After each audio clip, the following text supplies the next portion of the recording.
E aí, pessoal, bem-vindos a mais um Explainer.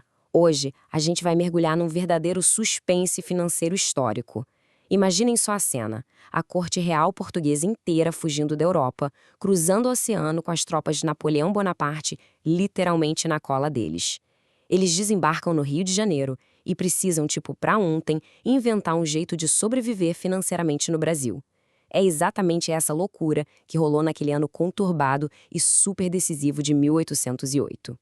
Bom, vamos direto ao ponto.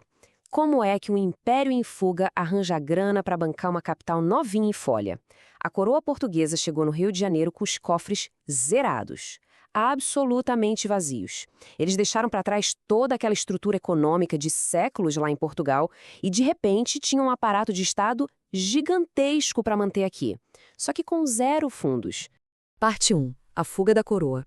Olhando para essa linha do tempo, é simplesmente absurda a velocidade com que as coisas escalaram. Pensem bem, em janeiro a gente já tem a abertura dos portos, o que muda todo o jogo comercial da colônia. Aí em março, a corte finalmente desembarca no Rio. Logo em abril, bate o desespero diplomático. Os relatórios confirmam que o tesouro estava completamente vazio. O resultado? Como uma medida de pura sobrevivência, em outubro daquele mesmo ano, nasce o primeiro Banco do Brasil. A coroa teve que se virar nos 30 para montar uma sede imperial nos trópicos praticamente do zero. Parte 2. O desafio financeiro. Essa virada de chave foi brutal, pessoal. Pensem que por séculos a realidade era super confortável. Os impostos cobrados lá em Portugal e nas outras colônias bancavam todo o luxo da coroa. Mas de uma hora para outra, a nova realidade bateu na porta e exigiu que o Brasil, agora alçado à metrópole temporária, passasse a se autofinanciar. O país teve que criar novas receitas locais para sustentar toda aquela imensa burocracia real. E olha, não teve nada de suave nessa transição. O peso financeiro de uma nação inteira caiu da noite para o dia nas costas da economia brasileira.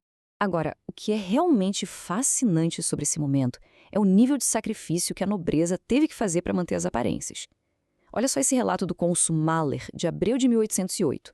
O tesouro estava tão na lona que o governo vivia de doações voluntárias. A situação chegou num ponto tão crítico, mas tão crítico, que nobres do alto escalão, tipo o Marquês de Anja, simplesmente derreteram os próprios pratos e talheres de prata trazidos de Paris para fazer moeda. Dá para acreditar nisso? Isso mostra a verdadeira face do desespero do governo. Parte 3. Nasce o banco.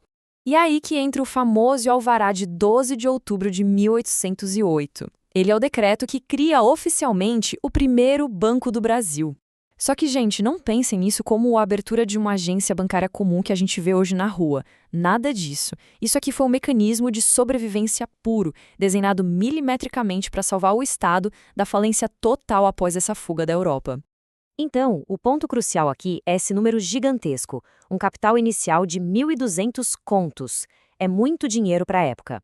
Esse valor estrondoso foi inteligentemente dividido em 1.200 ações, e o banco já nasceu com um privilégio exclusivo de operação de nada menos que 20 anos. Foi uma bolada estruturada desde o dia zero para conseguir emprestar recursos para o governo e basicamente não deixar a máquina do império parar. Parte 4. A engenharia financeira. Se a gente analisar a estrutura do banco, o propósito real fica na cara. Estrategicamente, ele tinha toda a pose de um estabelecimento mercantil, de negócios e tudo mais.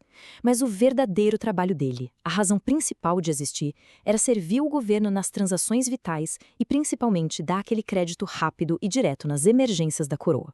Ou seja, era inegavelmente uma empresa privada no papel, mas na prática funcionava como a boia de salvação particular do governo.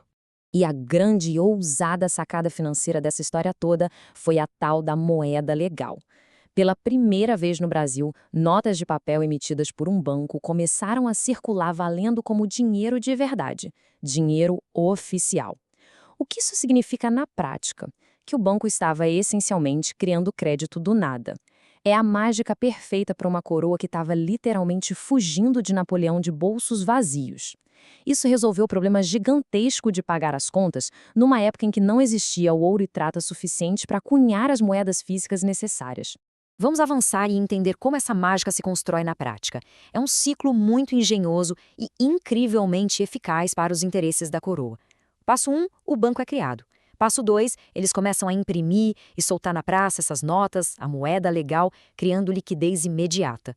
Passo 3. O governo usa esse crédito infinito gerado pelo banco para pagar os próprios boletos, as próprias despesas burocráticas.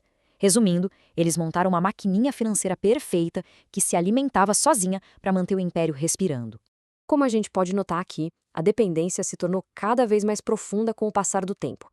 Os investidores privados colocaram ali seus 200 contos, mas o próprio governo precisou intervir pesado e decidiu se tornar o acionista majoritário.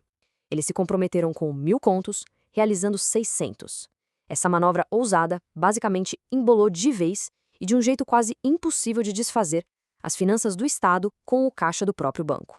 Só que a conta chega, né? Para manter todo esse castelo de cartas de pé, o governo precisava de dinheiro real entrando no caixa. Aí, em outubro de 1812, eles introduziram impostos novos com o único propósito de dar suporte ao Banco do Brasil. E não pouparam ninguém. Colocaram taxas pesadas até sobre carruagens de 4 rodas. Pois é, andar de carruagem virou artigo de luxo super taxado. Além disso, criaram cobranças severas sobre navios mercantes e sobre os armazéns comerciais, as lojinhas. O dia a dia e o comércio local passaram a ser fortemente cobrados para garantir que essa engrenagem do banco não travasse. Parte 5. O legado do crédito. E isso tudo ilustra brilhantemente como, às vezes, um simples jeitinho emergencial acaba moldando o futuro de forma irreversível.